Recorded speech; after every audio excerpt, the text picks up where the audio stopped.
Bonjour à tous et à toutes pour cette nouvelle activité de la semaine de la femme, notre quatrième journée. Cathy Janka pour le pôle d'expertise intérieure en formation à distance. C'est avec un grand plaisir que je vous accueille pour cet atelier très pratique qui va concerner donc la conception d'applications avec l'aide de l'IA. Puis, comme vous l'avez vu depuis le début de la semaine, on aime bien vous suggérer des intentions d'écoute. Alors, pour cette activité-là, je vous invite à vous questionner puis à le partager dans le mur collaboratif qui est notre activité asynchrone tout au long de la semaine, puis de réfléchir à comment est-ce que vous pensez justement mobiliser les notions de l'atelier qui va être présenté par Laurent dans votre contexte. Donc, de regarder comment ce que Laurent va nous présenter peut s'appliquer, pourrait prendre forme dans votre contexte. Donc, comme je le disais, Laurent Di Pascal, qui est conseiller pédagogique et en technopédagogie au service de la formation continue de l'UQAR, va venir nous présenter son atelier qui s'intitule Créer une application ludique à l'ère de l'IA pour la FAD. Allô Laurent. Bonjour Cathy et bonjour à toutes celles et ceux qui sont connectés. Je suis vraiment content d'être parmi vous pour présenter un sujet qui s'annonce, en tout cas selon moi, déjà passionnant. Et merci pour ceux qui sont dans le clavardage, qui viennent de Belgique, de ce côté-ci de l'Atlantique ou bien même d'ailleurs. Juste avant de laisser la parole à Laurent, je vous rappelle que justement, vous pouvez utiliser le clavardage. Mes collègues Philippe et Sabrina vont se faire un plaisir de récupérer vos questions, puis on pourra les traiter probablement d'ici la fin de l'atelier de Laurent. Donc, n'hésitez pas à nommer et indiquer toutes les questions que vous pourriez avoir. On va prendre le temps d'y répondre. Ne vous inquiétez pas pour ça. Donc, prenez cet espace-là, il est pour vous. Laurent, je m'arrête là et je te laisse tout l'espace. Bon atelier. Merci à toi Cathy. Alors, je vais d'abord me lancer dans un partage d'écran. Vous allez juste me préciser si vous le voyez correctement. Est-ce que c'est bien le cas? Ouais, Je super. confirme. Merci, c'est très gentil. Alors, c'est parti pour 1 heure. J'espère que vous êtes motivés parce que moi, en tout cas, je le suis. Je trépignais d'impatience pour vous présenter cela. Pour créer une application ludique à l'aide de l'intelligence artificielle pour la formation à distance. Alors, tout d'abord, un petit mot sur moi, même si Cathy l'a dit. Présentement, je suis conseiller en pédagogie et technopédagogie pour le service de formation continue de l'UQAR. Et je remercie d'ailleurs ici mon service de m'avoir laissé le temps pour pouvoir participer à cet événement. C'est vraiment très apprécié, ainsi que mes collègues qui, je ne doute pas, vont apporter aussi un petit support. Je suis encore collaborateur spécial pour l'école branchée de temps à autre, coordinateur du projet IFOR du Canada. Et puis en Belgique, j'étais professeur d'univers social et puis formateur pour l'EduLab. Ça, c'était pour la petite contextualisation. Alors sachez que toutes les ressources de mon intervention se trouvent sur un mur collaboratif qu'on ne va pas manquer de vous partager. Donc si vous avez peur ici de vous demander, bah, tiens, où étaient les ressources de Laurent, où est-ce que je peux les consulter, elles sont toutes compilées sur ce mur. Et vous allez voir que je vous réserve quelques petites surprises à la clé concernant la thématique d'aujourd'hui. Alors d'abord, pour l'intro, j'aimerais bien vous faire participer avec moi à un petit questionnaire WooClap. Alors deux possibilités. Soit vous avez un scan de QR code et vous allez pouvoir scanner le QR code qui est présent juste ici. Soit deuxième possibilité, on vous envoie dès à présent le lien dans le clavardage pour que vous puissiez me rejoindre. Il va y avoir 3 questions d'introduction et ensuite je vous en poserai 2 autres tout au long en fait de l'intervention. Donc gardez-le toujours sous la main, ça pourra être utile. Je sais bien qu'on est nombreux, je vais essayer de traiter et d'utiliser les questions de la meilleure manière et ça me permet aussi moi de pouvoir me positionner par rapport à ce sujet pour essayer de faire des liens avec votre profil et ce que vous allez répondre. Donc je nous lance dans une toute petite minute, le temps de vous laisser le temps d'arriver. Là normalement il est indiqué levez la tête, il n'y a rien pour le moment. Je vais lancer le questionnaire dans une toute petite seconde. Donc, j'attends encore ici que certains ici arrivent. Vous êtes 155. Donc, deux manières d'y accéder. Le QR code juste là ou le lien dans le clavardage. Et c'est parti. Je vais le lancer. Je considère ici que, on va dire, là maintenant, nous sommes assez. C'est super. Pour les autres, rendez-vous dans le clavardage. Alors, d'abord, première question. Est-ce que vous avez déjà créé une application, un jeu, une fonctionnalité à l'aide de l'IA? Alors, ça dépasse la simple requête. C'est vraiment créer une appli, quelque chose qui est fonctionnel. On est ici dans quelque chose d'agentique que vous, vos étudiants, pourriez utiliser. Alors, quand je regarde le profil, pour le moment, j'ai une majorité de noms. Vous ne saviez pas si c'était de l'IA. Effectivement, quelquefois, on crée des choses sur des plateformes. On ne sait pas si c'est une IA qui travaille derrière. Donc là, on va pouvoir aussi peut-être un peu en discuter.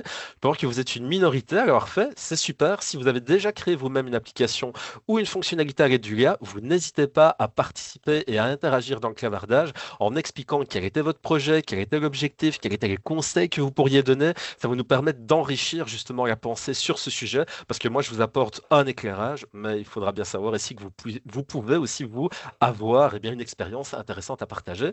Donc, je peux voir que pour le moment, c'est non. Peut-être que vous allez passer dans lui à la suite de cette présentation. Alors, comment est-ce que vous estimez votre niveau de compétence en codage? Tiens, ça, c'est intéressant. Est-ce que c'est très bon? Bon, satisfaisant, insatisfaisant, inexistant. Alors, on peut voir ici que là, pour le moment, c'était principalement non dans la conception. Il y en a certains qui ont répondu oui. Moi, je vais être honnête avec vous, si je devais ici me classer, ce serait tout juste satisfaisant. Avant, j'ai commencé de inexistant. Mais au fur et à mesure, ici, il faut bien avouer, on va ici aussi le traiter dans notre présentation, on est forcé en quelque sorte ici d'avancer. On ne peut pas ici rester ici à inexistant. Vous allez comprendre pourquoi ici quand je vais vous présenter les différentes parties de mon atelier. Donc pour le moment, ici, c'est insuffisant. Vous êtes conscient que votre niveau ici pourrait vous permettre de progresser. Peut-être que ce n'est pas encore finalement ici, ça ne répond pas à un besoin présentement. Peut-être que ça va être amené à évoluer, mais on peut voir que pour le moment, si tu l'as, eh bien, pas de problème. Même si vos compétences en codage sont insuffisantes ou inexistantes, on va tout de même pouvoir se lancer dans la démarche à l'aide de l'IA avec quelques précautions et quelques conseils. C'est justement ça l'objet de la présentation. Et puis enfin, pour contextualiser, quelle pourrait être l'intention avec laquelle vous désirez concevoir une application ludique à l'aide de l'IA? Il y a du choix multiple. Est-ce que c'est concevoir une évaluation, ludifier vos séances de cours, faire du tutorat, accompagner un élève, vous mettre en action, travailler des compétences, des savoirs, du dépassement pédagogique, pouvoir ici créer quelque chose de pratique, facilitation d'un processus ou autre, précisez-le un peu dans le clavardage. Alors pour ici, c'est principalement ludifier les séquences de cours, vous mettre en action, peut-être travailler des compétences, des savoirs, des habiletés, effectivement. Certains se disent qu'ils pourraient aussi l'utiliser pour du tutorat, un tout petit peu moins, et faire des évaluations, pourquoi pas. Vous allez voir si ça demande peut-être un temps soit peu d'adaptation, mais peut-être qu'on sera lié à des plateformes d'apprentissage numérique à distance qui, elles, vont intégrer cette possibilité. Vous allez voir que c'est aussi au programme. Et puis, eh bien, certains aussi nous disent que à 34%, c'est pour faciliter ici un processus dans une de vos séquences. Effectivement, il faut savoir que la thématique, c'est créer une application ludique. Donc, on va travailler les savoirs, on va travailler les compétences, on va ludifier ses cours. Mais quelquefois, le procédé, au-delà de vouloir rendre les choses ludiques, pourrait aussi vous permettre de créer des choses très pratico-pratiques pour pouvoir intégrer dans votre espace de travail numérique pour faciliter justement cette action à distance. Ok, alors je peux voir ici que j'ai un bon état des lieux. Pour commencer, on va y revenir prochainement. Gardez bien ce lien ouvert pour la suite. Et c'est parti pour commencer. Alors, au programme de notre intervention, on va voir ce que c'est le vibe coding. C'est quoi la définition, les enjeux, les possibilités, les limites. Ensuite, ici, on va voir des exemples d'outils à utiliser, des pratiques pédagogiques à mettre en place pour ludifier à l'aide de ces nouvelles possibilités. Et enfin, on va montrer différents exemples de projets d'utilisation qui sont issus de mon propre cru, mais pas que. J'ai aussi regardé ce qui se faisait un petit peu ailleurs.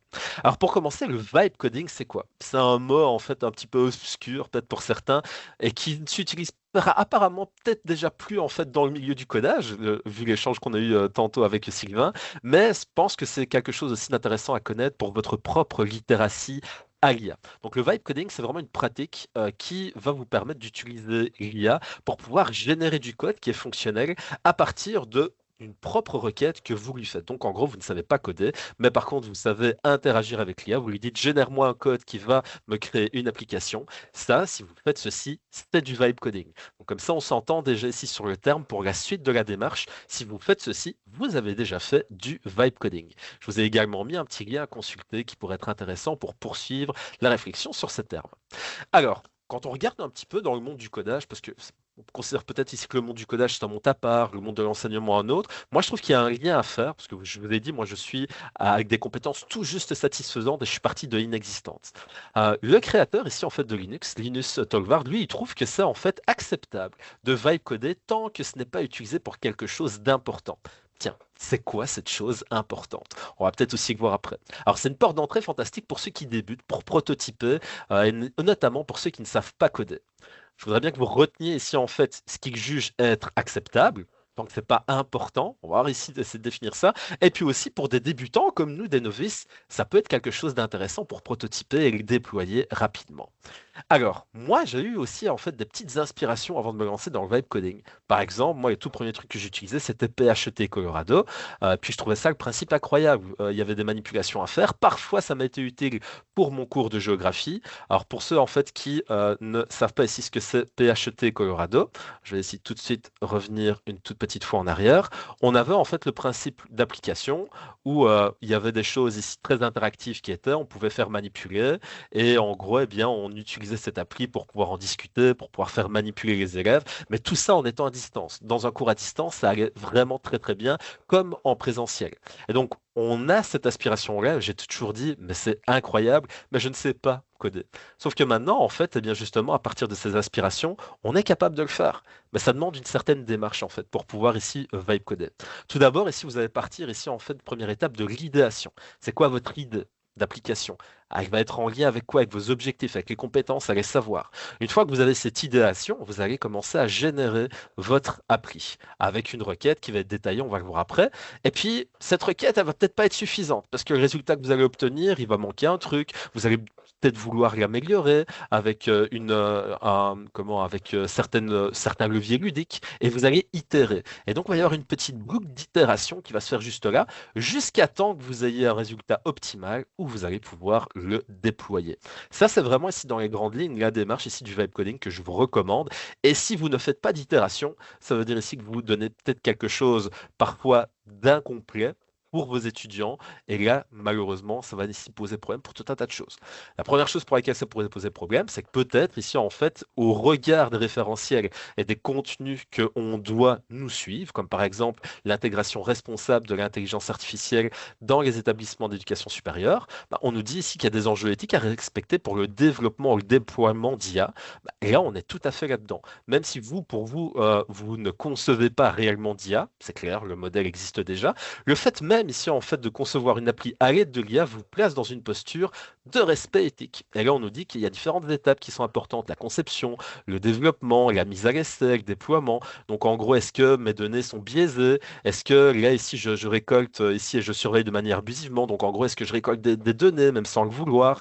Est-ce que ici, en fait, il y a de la rigueur au niveau du contenu? Donc, tout ça, ce sont des étapes qui se trouvent dans ce référentiel que je vous recommande au moins ici, en fait, de suivre, de prendre connaissance. Et si vous ne vous trouvez pas au Québec, ça peut être vraiment ici une porte d'entrée intéressante pour vous demander, tiens, ok, j'ai conçu une application à l'aide de l'IA, mais est-ce que finalement, et si je respecte ici ces différents enjeux qui devraient me poser question si jamais je veux le déployer dans le monde de l'éducation? Alors, les principes de précaution, si on veut ici un peu les résumer, voici moi ceux ici en fait que j'ai trouvé intéressants. Les données, elles vont où? Donc ça veut dire que si vous utilisez une plateforme ici pour vibe coder, même si l'application est super ludique pour votre enseignement à distance, où est-ce qu'elles sont hébergées? Si je fais utiliser mes étudiants à distance cette application, est-ce que eux ils y laissent des données? Aussi, quelles sont les données qui me sont demandées? Est-ce que ici, sans le vouloir, je ne vais pas mettre des données sensibles d'un étudiant, d'un cours ou bien de quelque chose qui ne m'appartient pas?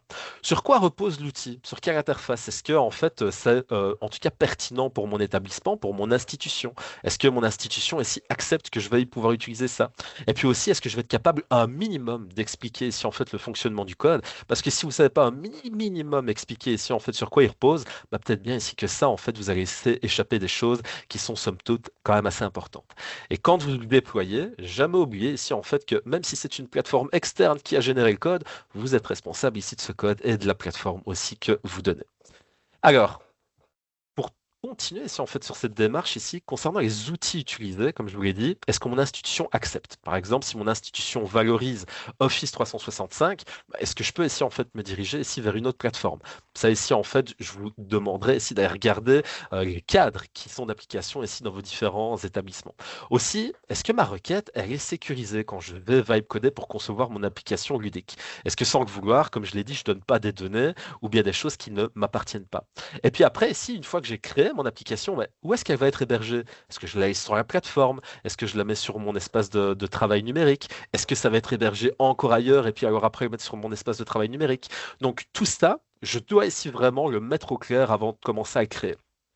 Et puis aussi me poser la question, encore une fois, est-ce que je transmets des billets? Est-ce que je transmets de la désinformation sans le savoir? Ça va être important. Alors, toujours dans les principes de précaution, vous allez voir ici que au départ, ici, vous savez, quand j'ai commencé à créer des applications ludiques à l'aide du IA, je vais vous montrer des exemples, j'étais peut-être ici trop ici dans et, mais en fait c'est super motivant, ça va être génial pour les élèves. Effectivement, on va créer une application ludique, ils vont être engagés, on va pouvoir faire ici du dépassement, on va pouvoir ici peut-être ici envisager de la différenciation. Tout ça, c'est clair ici en fait que ça rejoint ces possibilités de création. Mais par contre, après ici, quand on regarde un petit peu plus loin, on se dit c'est vrai que si je le partage, il y a ces enjeux. Donc, c'est pour ça ici que je commence d'abord par là. Et puis quand on parle de pouvoir expliquer le fonctionnement ici du code, si jamais ici il y a un bug à corriger, ben, j'ai été soumis à une situation justement où une de mes collègues m'a bien aidé, on en discutera après. Mais par exemple, il y a certaines fonctionnalités quand vous allez vibe coder votre application qui portent des noms précis. Et puis savoir le nom précis, par exemple, d'un menu déroulant, savoir le nom précis, par exemple, ici en fait d'une jauge d'accomplissement, bah, tout ça, ça peut aider en fait ici à avoir une requête qui est vraiment très précise. Pour ça, je vous mets un petit lien, par exemple, parce qu'une de mes collègues, Geneviève, qui est avec moi justement au service de formation continue, m'a dit, mais tu sais, Laurent, en fait, tel menu déroulant, ça porte ce nom-là, ça s'appelle comme ça s'appelle comme ça. Ben, vous voyez, en fait, être conscient ici, en fait, que tel menu, ça porte clairement ici ce nom-là, et puis alors après, comme effet, ça produit ceci, ça me permet moi aussi, en fait, d'être plus en adéquation, peut-être avec l'objectif que je me fixe, avec la manière dont j'ai envie de l'amener. Donc, Geneviève, premier remerciement à ce niveau-là, et je vous ai mis le lien juste ici. Et puis aussi, le principe, c'est que quand vous allez exporter votre application ludique, il ne faut pas mettre en danger ici votre environnement de travail numérique. Il ne faut pas ici, à un moment, parce que vous n'avez pas géré le code ou géré ici l'application, que votre Moodle, par exemple, plante totalement. Expérience vécue. Donc, ça veut dire ici qu'à un moment, si je fais une mauvaise manip, je ne l'ai pas compris, on a dû comprendre ce qui s'était passé, mais tout était buggé. Et donc, ça veut dire que là, moi, juste parce que j'ai pas compris le code que je copiais pour le mettre, eh ben, ça m'a mis en fait dans le trouble. Alors, quelques exemples d'outils là maintenant ici qu'on a ici passé, les préoccupations qui sont selon moi quand même importantes. Bah, des outils que vous pouvez utiliser pour vibe coder, on peut utiliser Google AI Studio, Canva, Claude, Gemini, ChatGPT. Là ici en fait dans ce cas-là, on va vraiment avoir ici la prévisualisation de ce qu'on va créer dans l'interface. Et donc ça veut dire ici que mon appli, je vais la voir prendre vie dans ces applications. Alors, à noter ici que vous pourriez aussi avoir Office 365 avec Copilot, mais selon les configurations de votre plateforme d'administration, il pourrait aussi se retrouver ici dans la prochaine. Alors, un premier test pour ne pas que ça reste tout à fait obscur, parce que pour le moment, on se dit qu'on va recevoir des applications précautions. Il faut quand même ici un moment ici que je vous montre ici un exemple. Donc, on fait un premier test justement avec Canva. Donc là, je suis dans ma plateforme Canva. Et là, vous pouvez voir ici que dans le menu d'accueil, ou bien celui-ci, vous allez avoir ici Canva, IA et code. Lorsque je vais ici le sélectionner, vous allez ici devoir rentrer une requête et la requête que vous allez rentrer ici va vous permettre de concevoir une application. Alors par exemple, ici, moi, dans le cas de cette requête, je me suis prévu une toute petite requête justement sur le côté. On va ici l'insérer ensemble. Alors ma requête, c'est ceci. Je suis conseiller en pédagogie et technopédagogie au niveau universitaire. Je désire concevoir une application pédagogique qui aura pour objectif de présenter ce que c'est le vibe coding et ses possibilités d'utilisation pédagogique. Voici les informations que l'application devra contenir. Donc je mets ici 3 points. Il y aura d'abord une interface de présentation, règles du jeu, objectifs, et ensuite, eh bien, l'histoire ici se lance. Il y aura 5 tours.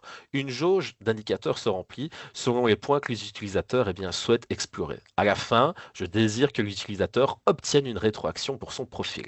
Donc, elle peut vous paraître ici longue, mais moi, j'ai déjà inséré des éléments ludiques que je veux. J'insère aussi les objectifs, les contenus. Alors là, je suis quand même ici resté vague. C'est pour l'exemple. Et puis après, quand j'ai fini, je vais cliquer ici en fait sur lancer. Il va commencer ici à me générer le code directement et il va prendre ma demande en compte. Alors je l'ai déjà fait ici une première fois, ça peut prendre un certain temps. Les lignes de code se font devant vous. Voici ici en fait ce que ça donne, parce que je l'ai déjà lancé avant l'atelier. Et puis vous avez votre demande, et puis il vous explique comment est-ce qu'il l'a traité avec une première version. Et vous avez la possibilité de tester cette version-là pour voir ce que ça donne.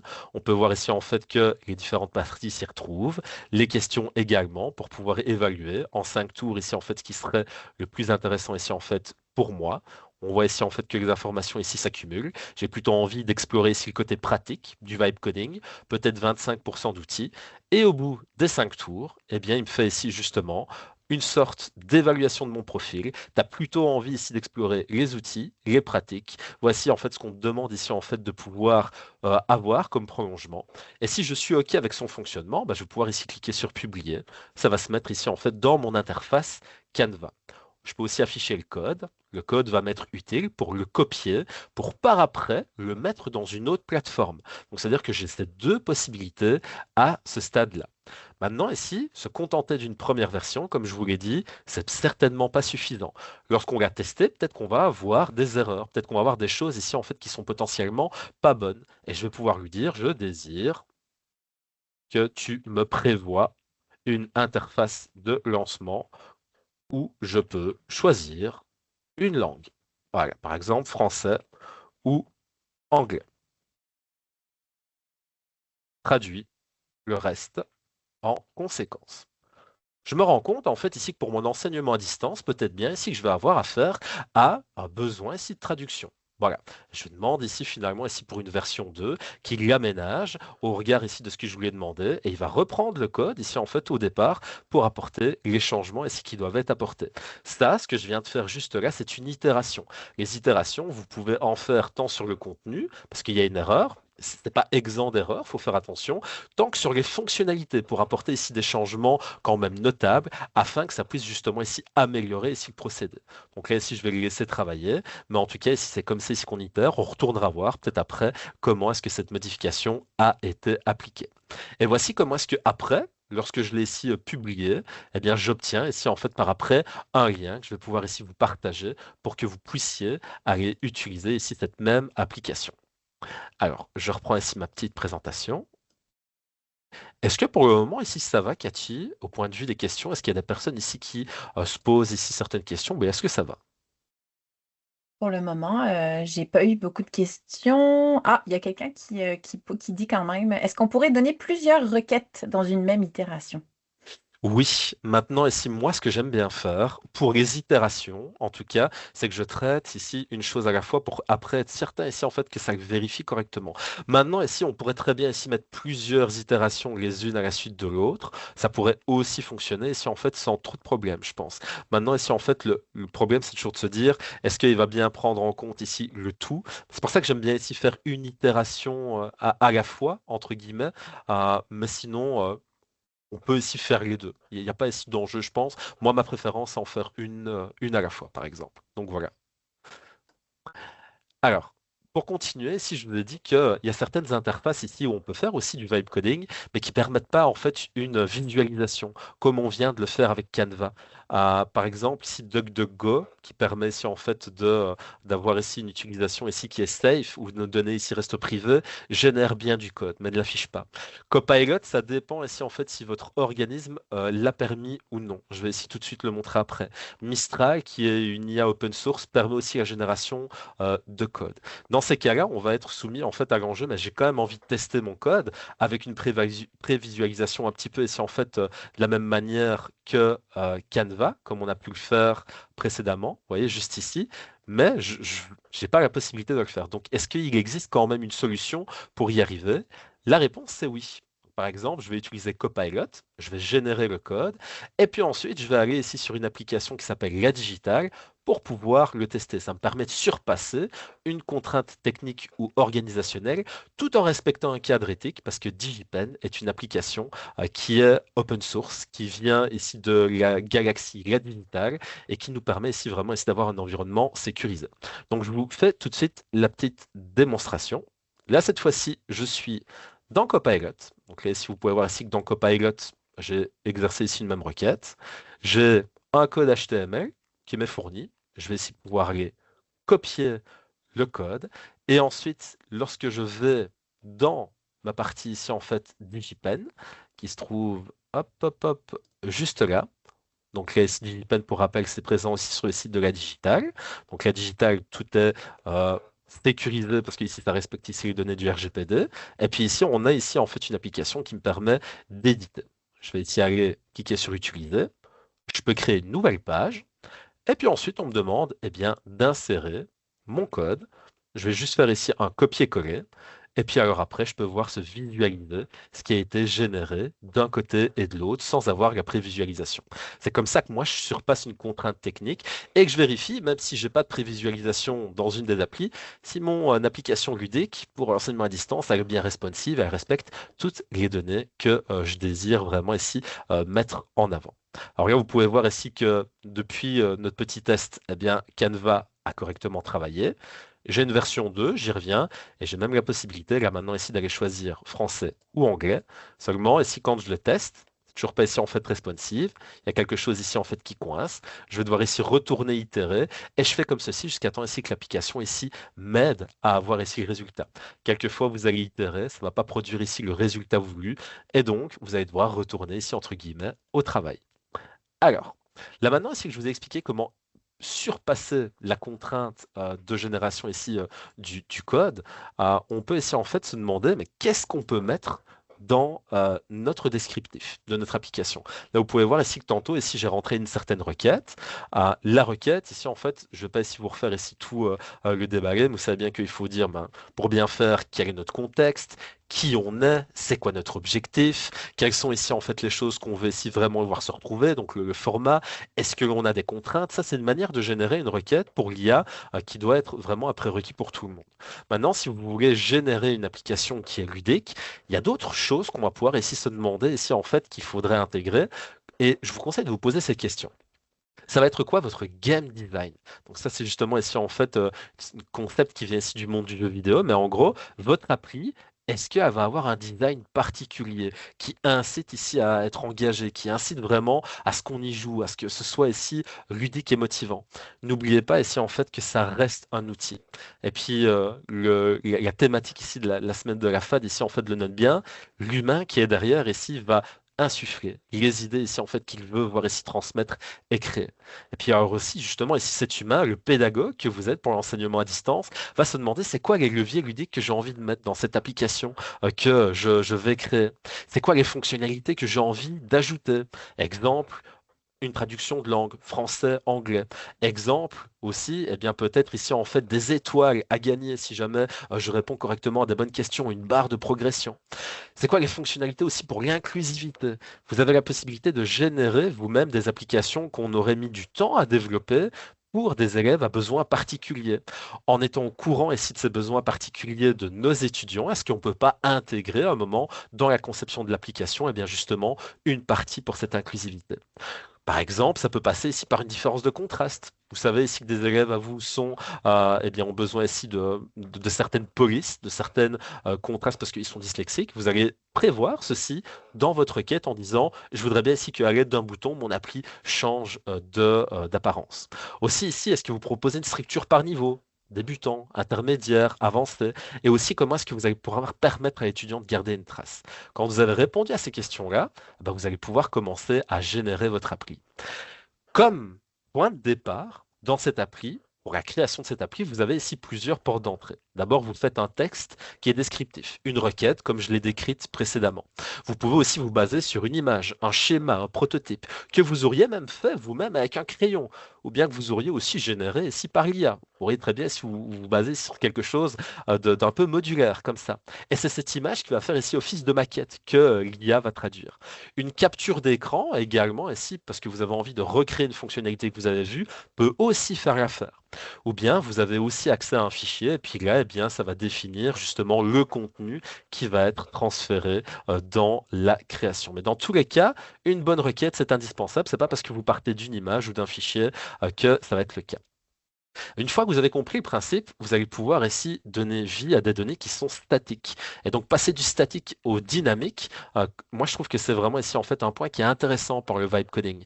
Là, exemple, pour diversifier les outils, je vais sur Claude. Alors Claude ici en fait qui nous propose ici en fait quand même de bonnes capacités de codage. Et puis là je me suis dit ok, si j'étais dans la situation d'un prof qui est à distance et qui veut pouvoir montrer certaines informations d'un graphique de manière un peu plus dynamique, est-ce qu'il y aurait la possibilité de le faire? Donc j'ai utilisé un article et puis j'ai demandé ici en fait à ce que les données d'un graphique apparaissent de manière dynamique. Donc un étudiant qui serait à distance aurait d'abord les informations présentées par ce graphique de manière globale.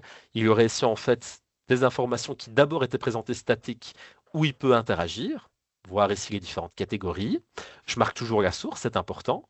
Et puis ensuite, une fois qu'il a fini, je fais un petit quiz directement intégré dans mon appli auquel l'étudiant va pouvoir répondre. Et lorsqu'il a fini, eh bien, il voit directement la rétroaction s'afficher avec la possibilité, eh bien, justement, ici de comprendre où sont ses erreurs. Donc là, ici, je suis parti d'un fichier qui était d'abord statique, en ligne. Je le transfère ici sur Claude et je demande ici de m'en faire une application qui est ludique. Donc Claude donne aussi cette possibilité. On va essayer de le découvrir un tout petit peu plus par après.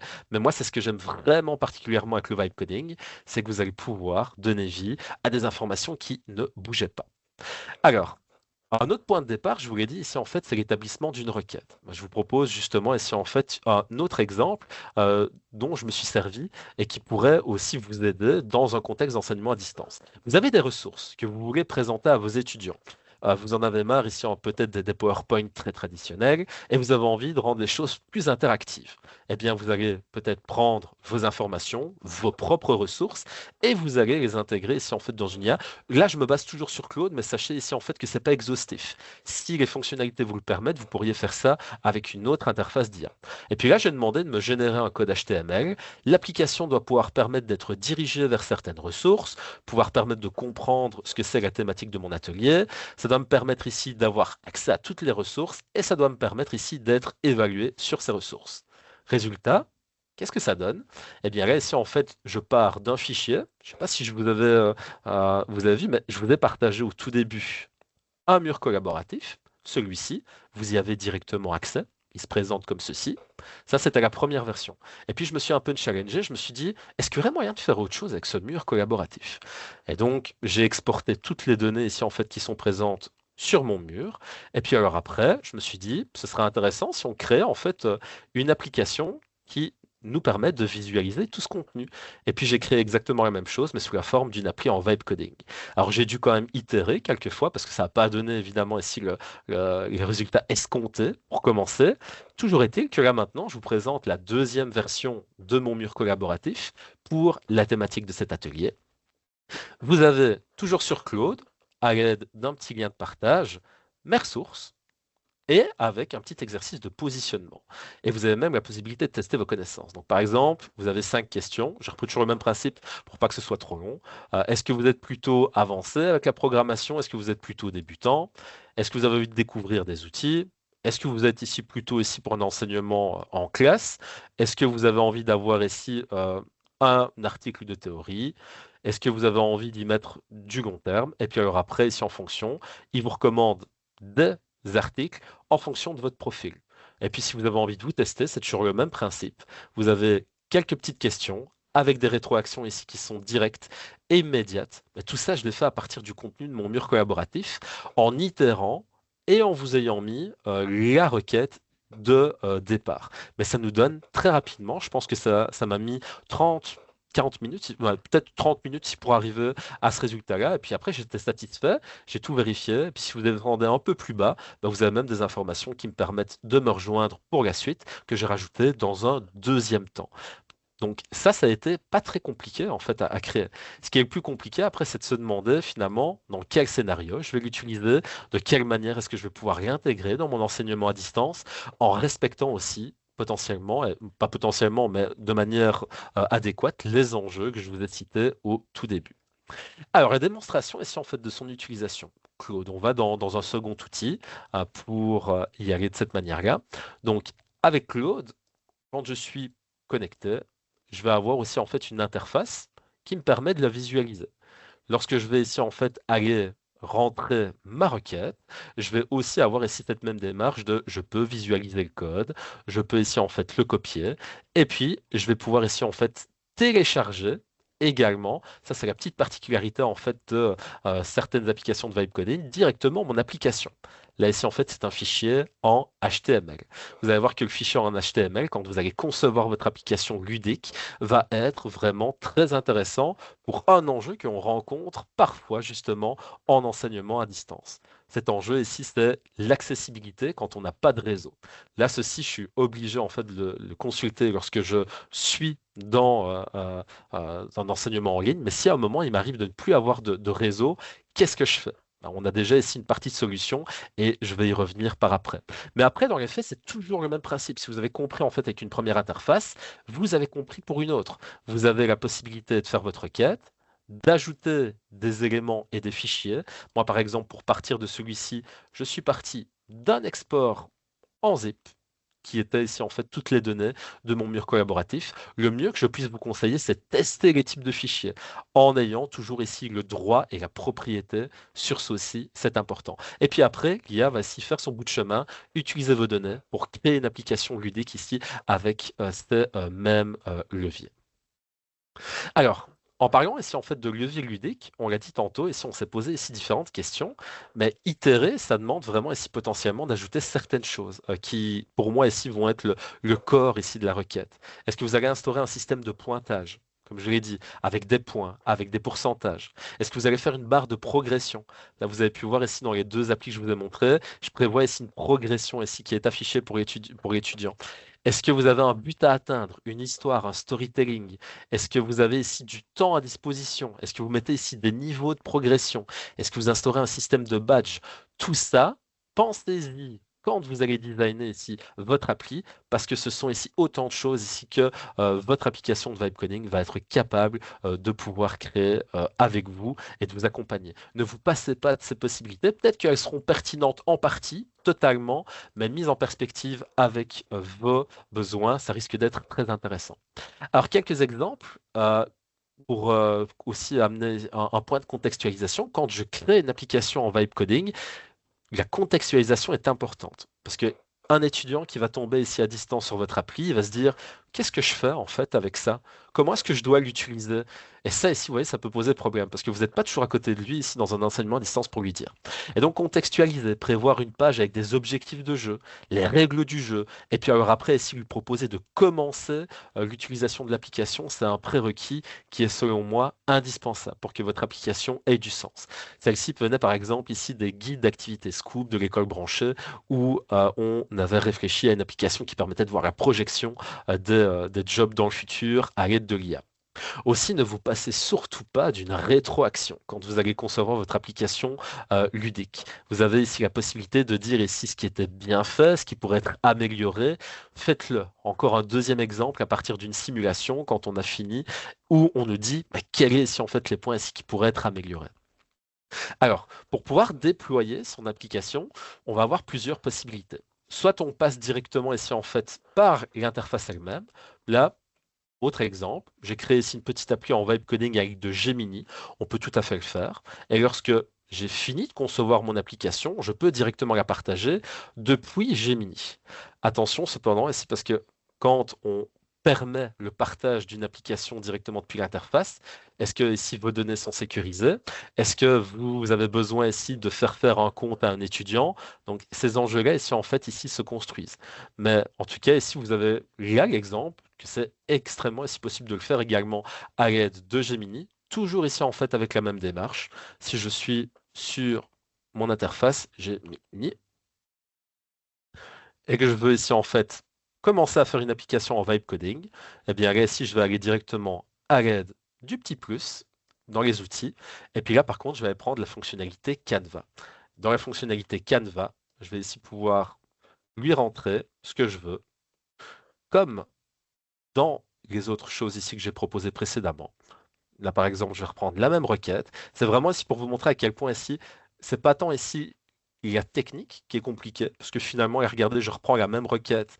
J'ai sélectionné Canva dans Gemini. On va commencer ici en fait à générer. Mais le plus compliqué ici en fait, ça va être ici de l'utiliser, le contextualiser, le scénariser, l'itérer pour que ça ait du sens. Mais en termes de pratique, tout le monde est capable de le faire. Mais par contre, se poser les questions comme je les ai posées au début, ce sera le plus important. Ça, c'était ici pour la petite manipulation, pour vous montrer ici que en moins de temps qu'il ne faut pour le dire, je suis capable aussi de le faire avec une autre interface. Alors, si je continue, c'est en fait la réflexion sur le déploiement. Le fait de le laisser ici sur une appli, c'est une première possibilité. Mais comme je vous l'ai dit ici, en fait, si jamais on donne ce réflexe aux étudiants de consulter une application en vibe coding depuis une application d'IA, vous présentez quelque chose de sécurisé. Mais qui vous dit ici, en fait, que si un autre utilisateur, une autre personne ici sur Internet faisait de même, elle ne serait pas mal intentionnée pour récolter, par exemple, des données. C'est pour ça ici en fait que je vous avertis ici en fait que si vous passez par cette méthode-là, il faut toujours aussi avertir ici sur les enjeux qui sont derrière pour vos étudiants parce que vous êtes bien intentionné. Par contre, un autre utilisateur sur Internet pourrait faire exactement la même démarche en vue de soutirer des informations. C'est d'ailleurs pour ça ici qu'il y a un petit message ici en fait d'avertissement qui apparaît lorsque vous vous connectez la première fois sur une application partagée depuis Gemini et vous dit attention, vous pouvez ici parfois tomber sur du contenu dangereux. Et puis sinon, eh bien, vous avez aussi la possibilité de copier le code directement ici pour le mettre sur votre interface. Et puis ce code, qu'on a ici la possibilité de copier, l'objectif c'est d'aller ici le mettre sur un Moodle, sur une autre page qui permet ici l'intégration pour mon enseignement à distance, pour pouvoir bien justement faire en sorte que mon étudiant utilise cette application, mais dans un espace ici qui est sécurisé et qui est contrôlé. Et là, ici, je vais vous montrer ici comment est-ce qu'on peut procéder avec l'intégration d'un code sur Moodle. Alors, je vais ouvrir ma petite page Moodle, qui est juste ici. Vous vous souvenez de la petite application que j'ai conçue à l'aide de mon mur collaboratif. Je dis aussi merci à ma collègue Geneviève qui m'a permis d'avoir une équipe test pour pouvoir faire toutes les expérimentations que j'avais envie de faire. Alors, je vous explique ici la petite mésaventure qui m'est arrivée. Je fais ici une petite application et je l'intègre dans un Moodle qui est vraiment le cours qu'on devait utiliser. Et là, visiblement, je ne comprends pas bien ce que je fais et en copiant le code, je saute une ligne de code ou que sais-je, mais le Moodle plante totalement. Véridique. Et puis là, je commence vraiment à devenir blanc, palo. Elle m'a aidé parce qu'elle s'y connaissait ici mieux que moi ici en fait en codage. Donc là ici vraiment un conseil que je peux vous donner c'est soyez conscient de ce que vous faites. Là maintenant ici en fait on s'est mis des alternatives pour ne plus que ça arrive et une de ces alternatives c'est avoir une équipe test pour tester toutes les choses que je suis susceptible de faire. Là par exemple ici pour le cas d'une autre mission on devait ici faire un petit bouton qui permettait ici de traduire, à intégrer dans le Moodle. Alors ce n'est pas une application qui est ludique, c'est vrai, mais comme je vous ai dit, parfois on vise un processus. Ben là, le processus, c'était de fournir une traduction immédiate à l'élève. Alors, une fois ici, en fait, que je suis dans mon Moodle, il y a différentes manières pour pouvoir intégrer mon application en vibe coding. Donc, d'abord, ici, je vais aller dans le petit plus, activité ou ressources. Alors, si vous êtes capable d'avoir un fichier en HTML, vous avez ici ce petit onglet fichier. Alors, on le sait moins parce qu'on se dit on va déposer des fichiers normaux, lambda. Sauf que si vous avez ici la possibilité d'avoir un fichier en HTML, qui est généralement ici proposé par exemple par Claude, lorsqu'il va ici générer ses réponses, vous voyez que c'est un fichier en HTML, mais pas que. Vous avez également ici la possibilité d'avoir un fichier en HTML sur certaines configurations de Office 365, qui me permet ici en fait de la télécharger. Eh bien, je vais être en capacité ensuite dans mon Moodle de pouvoir ici l'intégrer. Je vais aller ici sélectionner le fichier. Je vais ici après l'ouvrir. Je vais le déposer. Donc là, vous pouvez voir ici que c'est un fichier. Et lorsque je vais ici ensuite l'avoir face à moi, je dois mettre ici effectivement ici un titre. Hop. Et bien ici, l'application s'ouvre directement. Donc ça, c'est une première manière de déposer son appli de manière sécurisée. Et là, elle est totalement cloisonnée, elle est totalement ici en fait dans une bulle directement dans votre espace qui est Moodle. Deuxième possibilité, si vous avez envie de pouvoir ici pratiquer ici cette même chose, c'est de passer ici directement par le code. Alors par le code, vous allez ici avoir les paramètres, par exemple dans une étiquette, dans une page, et puis ensuite ici en fait dans Tools, vous avez code source, juste ici. Le code source ici vous permet ici de pouvoir copier-coller le code que vous allez vibe coder pour directement le voir affiché juste là. C'est par cette méthode que j'ai eu ici une mauvaise surprise, donc je vous conseille ici en fait de bien passer ici par une équipe test pour faire en sorte ici après ici que votre application s'affiche comme précédemment.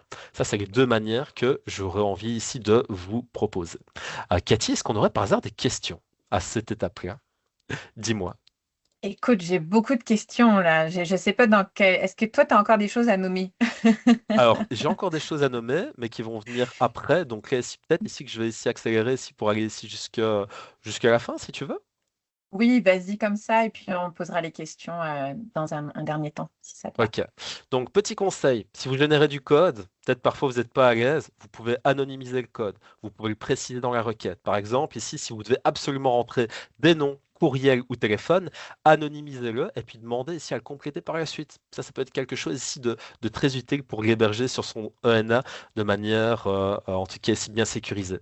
Si jamais vous désirez l'exporter, je vous ai montré la solution, mais sachez aussi en fait que quand on a le fichier HTML comme ça, on peut répondre à un enjeu ici de perte de connexion ou autre chose. Il suffit de le faire télécharger par l'étudiant également.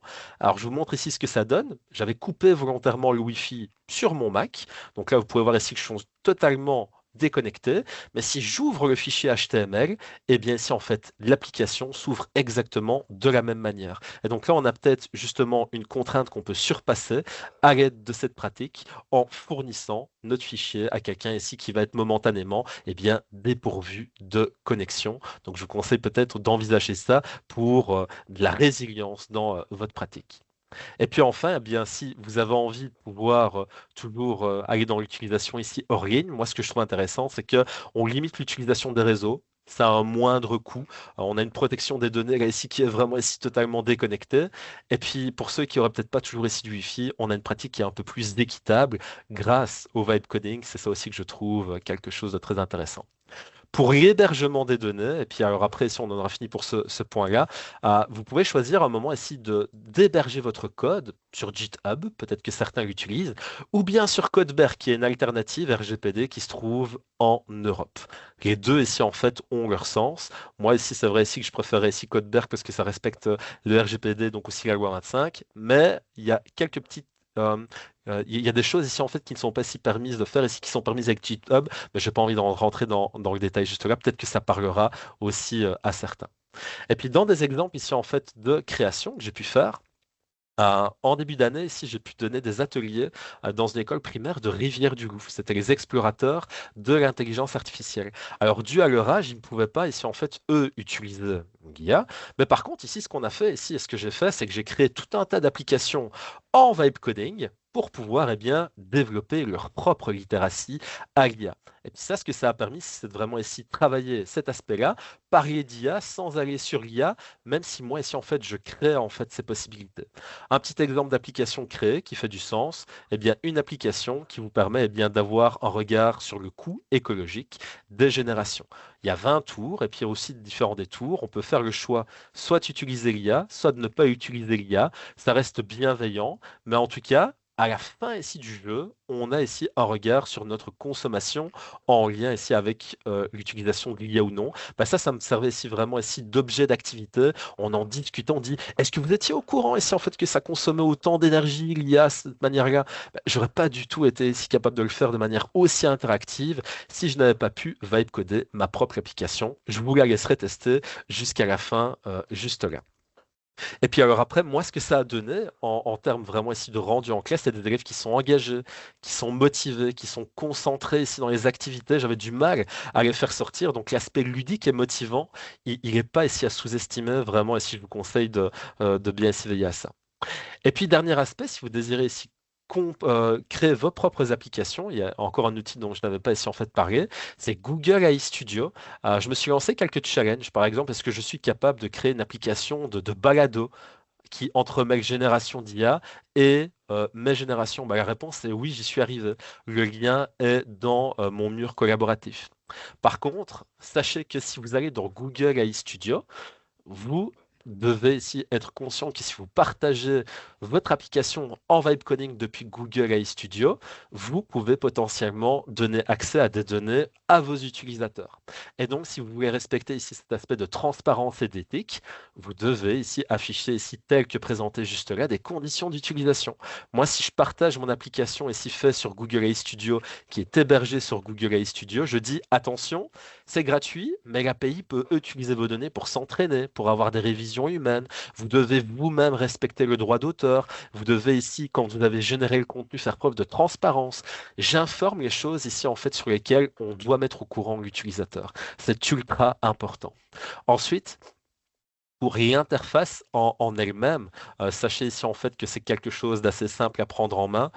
Vous avez ici en fait une galerie. Je peux ici commencer ici à créer une application sur la forme ici d'une requête. Et puis c'est toujours à la même manière. Si vous avez vu la manière dont je l'ai fait précédemment, vous comprenez ici en fait comment est-ce qu'on va le faire. Ensuite, vos applications vont se retrouver ici dans une liste. Et puis vous allez ici eh bien pouvoir justement utiliser cette application, la partager le cas échéant pour pouvoir eh bien, avoir cet aspect d'utilisation. Là, par exemple, c'est un exemple. On a ici cet aspect. J'ai les petits messages d'entrée, tel ici en fait que je vous ai présenté. Et puis après, celle-ci, par exemple, c'était une application qui me permet de générer des dialogues. Donc des dialogues multiples où je peux rajouter plusieurs personnes avec différentes voix faites à l'IA, mais c'est nécessaire ici de préciser justement ici que quand on l'utilise, on y laisse peut-être ici des données. Alors après, si ça correspond à notre contexte et on respecte ici le cadre institutionnel qu'on a, c'est très bien, mais on doit préciser ici que quand on l'utilise, c'est pas le cas. On peut aussi l'exporter. Ça ici sera peut-être l'objet ici d'une autre présentation. Et puis ensuite, pour clôturer, pour laisser ici les questions, il y a des idées inspirantes qu'on pourrait ici prendre de l'étranger.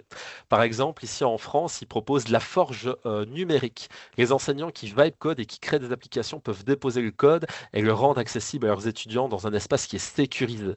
Et ça ici, c'est intéressant. J'ai fait ici moi-même la démarche. Ils m'ont fourni un identifiant et je leur dis vraiment un tout grand merci pour ce test. Mais vous voyez que dans d'autres endroits, on trouve des alternatives pour faire héberger les codes de manière sécurisée. Bravo à la France à ce niveau-là. Et puis, je vous conseille de suivre un enseignant sur LinkedIn qui s'appelle Hervé Alessand et qui a vraiment énormément beaucoup de réflexions intéressantes et qui partage aussi ses créations. Pour moi, ça a été aussi une petite source d'inspiration. Je ne sais pas s'il nous écoutera, mais en tout cas, un tout grand merci. Et puis aussi pour se poser la question, vous savez que dans d'autres lieux, comme en Belgique, il y a des universités qui font le choix de pouvoir utiliser leur propre IA responsable sur leur propre serveur. Là aussi, je pense qu'il y a quelque chose ici à faire et à réfléchir pour notre propre contexte québécois. Parce que là, ici, en fait, si je vois tout ça, on pense aux enjeux, mais on voit aussi en termes de solutions et on valorise aussi la créativité et l'échange des ressources libres et numériques qu'on pourrait potentiellement vibe coder pour l'enseignement à distance. Donc là, ici en conclusion, ce que j'ai envie ici en fait de vous dire, c'est que c'est profondément humain ici en fait, et c'est humain parce que le scénario pédagogique, ça vient ici du pédagogue, ça vient ici de vous, être humain. L'itération, ça vient aussi de vous qui êtes un être humain. Le public cible ici, ça va être un être humain. La motivation, c'est quelque chose d'humain. L'échange, ça va être aussi être humain. Et donc tout ça ici va vous permettre eh bien d'avoir un lien en même temps avec le bytecoding et la thématique de la semaine de la FAD. Et puis j'ai envie de vous dire ceci. Si vous pensez tout connaître du vibe coding et du codage parce que vous avez construit votre premier appli, référez-vous à l'effet Dunning-Kruger. Plus vous allez en apprendre, plus vous allez comprendre que vous ne connaissez presque rien et plus ça va vous donner envie d'apprendre aussi sur le code pour développer des applications pédagogiques. Moi, en tout cas, je me place dans cette démarche-là pour le moment. Et puis après, si vous avez envie de nous suivre pour d'autres contenus, sachez qu'on propose tout un tas ici de formations également en lien sur École branchée, sur un parcours d'apprentissage d'IA. Je vous mets le lien juste là. Et puis je vous dis un tout grand merci de m'avoir écouté. Et puis voici mes coordonnées si vous désirez pouvoir me suivre. Et je vais laisser la place aux questions. Merci à vous. J'ai un petit peu accéléré sur la fin pour qu'on ait du temps pour les questions. C'était parfait. Merci beaucoup, Laurent. Il y a déjà énormément de remerciements. J'aime beaucoup. Il y a des termes comme renversant comme atelier. C'est quand même très beau. Ou scotché. Merci. C'est quand même très beau. Il y a beaucoup de questions. Je le dis tout de suite, je ne suis pas certaine qu'on va être capable de répondre à toutes les questions, mais on en avait discuté avec Laurent au préalable. Il a indiqué que il serait en mesure ou qu'il accepterait de répondre aux questions qu'on n'aurait pas répondu par après. Donc, ne soyez pas déçus. Je vais essayer de passer là, je les regroupe aussi pour essayer de toucher peut-être des choses qu'on a peut-être moins abordées. Puis ce qui n'a pas pu être traité, on le traitera un petit peu plus tard. En fait, je vais commencer tout de suite avec l'aspect éthique. Il y a quelqu'un qui a demandé, est-ce que dans le cadre éthique, on inclut la révision du code par des spécialistes pour assurer la sécurité et la protection? Parce qu'elle disait, ben, il se pourrait qu'il y ait quand même des brèches technologiques là, si tout le monde se met à faire des applications liées aux plateformes à distance. Est-ce que tu peux en parler un petit peu plus, s'il te plaît? Oui, très certainement. Donc là, ici, c'est clair, ici que la brèche éthique, quand je dis comprenez un minimum le code que vous générez, exemple, si notre code se base ici sur un API, donc l'API ici, c'est ce qui va ici faire en sorte que l'appli continue à communiquer avec l'IA. Si je suis pas au courant ici que l'appli continue à communiquer avec un API et que j'en ai un, je laisse ici fuiter ici en fait ces données potentiellement. Donc là, par exemple, c'était un enjeu éthique. Alors après, ici, ça peut vous paraître ici un peu bizarre, mais je m'étais généré ici moi-même aussi un truc pour vérifier mon code, pour vérifier ici qu'il n'y avait pas de brèche justement, pour qu'il y ait des petits signaux d'alarme. Ah, là, attention, il y a ça, là, attention, il y a ça, et attention, il y a ça. Ça peut être aussi une démarche à faire. Je sais pas ici que c'est un petit peu bizarre, mais peut-être créer votre propre appli pour vérifier votre propre code, mais sur la même plateforme, alors ici, pour s'assurer ici que de toute manière les choses restent dans le même processus. Mais oui, effectivement, il y a des enjeux éthiques. Parfait, je te remercie. Je m'en vais dans tout ce qui est relié à l'hébergement et la diffusion. Tu en as parlé un peu et justement, il y a quelqu'un qui nommait qu'une des enjeux dans la création de ça, ben, c'est l'hébergement. Est-ce que tu as des propositions, là, tu as parlé dans Moodle, etc. Est-ce que tu as d'autres propositions ou suggestions? Ouais, mais vraiment, ici, concernant l'hébergement, c'est vous dire que il faut que ce soit ici, en fait, dans un espace qui est sécurisé, qui laisse pas ici, en fait, échapper les données. C'est pour ça, ici, en fait, que si je fais une gradation, le mettre dans notre espace de travail numérique clos avec un fichier HTML qui est protégé ou avec un code qui ne communique pas extérieur, c'est le must. L'héberger ici en fait sur une plateforme tierce comme Codeberg qui respecte le RGPD, ça y arriverait peut-être en deuxième position. Et puis le truc ici que j'essaierai ici d'éviter, même si certaines plateformes s'engagent à avoir des mesures ici qui protègent les données, par exemple Canva Éducation ici je dis qui protège aussi en fait les données, mais le lien ici en fait ce qui en est ici de même. Moi, si c'est comme ça que j'irai vraiment ici par est-ce que je suis capable de faire cette première possibilité? Oui. Non, bah alors je me tourne vers la deuxième.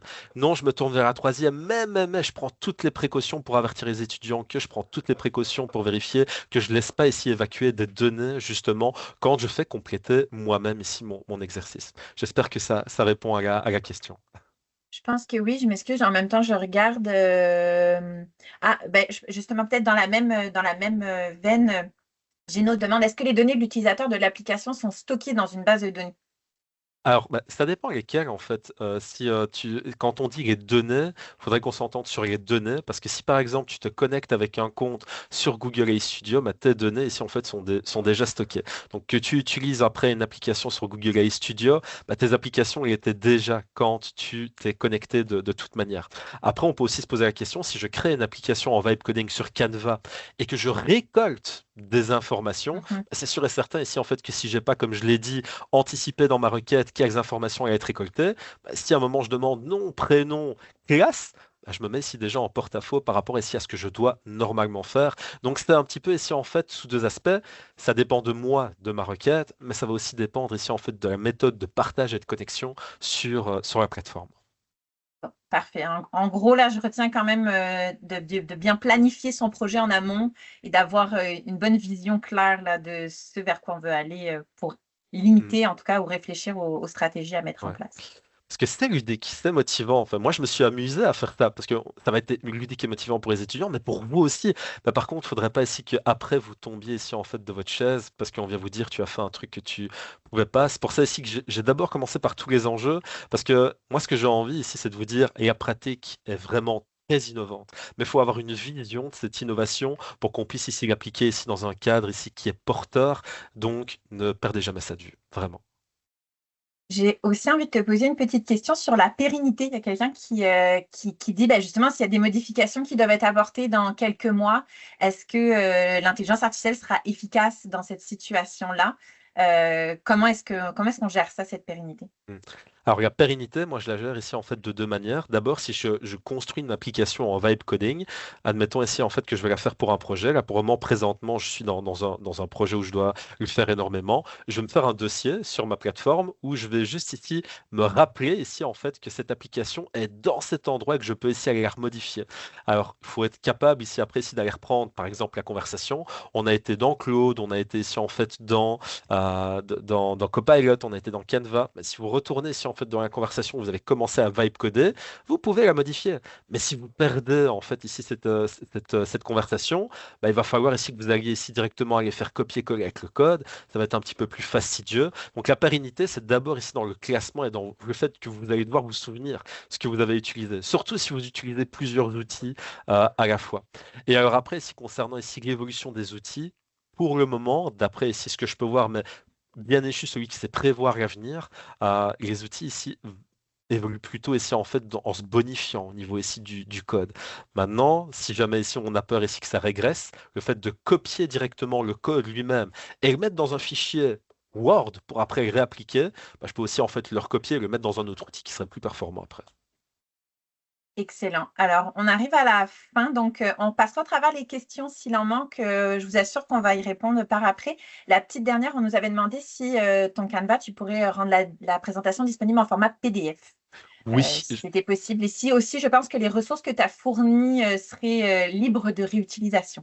oui, moi je serais extrêmement ravi pour que vous le réutilisiez ici en fait dans votre milieu. Donc vous avez envie de donner une formation, un atelier ou quoi que ce soit dans votre école, dans votre institution, réutilisez-le. C'est avec grand plaisir ici en fait ici que je vous y donne accès et je vais me charger ici de mettre ça en PDF sur mon mur collaboratif. Comme ça vous pourrez directement y avoir accès dans les meilleurs délais. Donc merci à vous.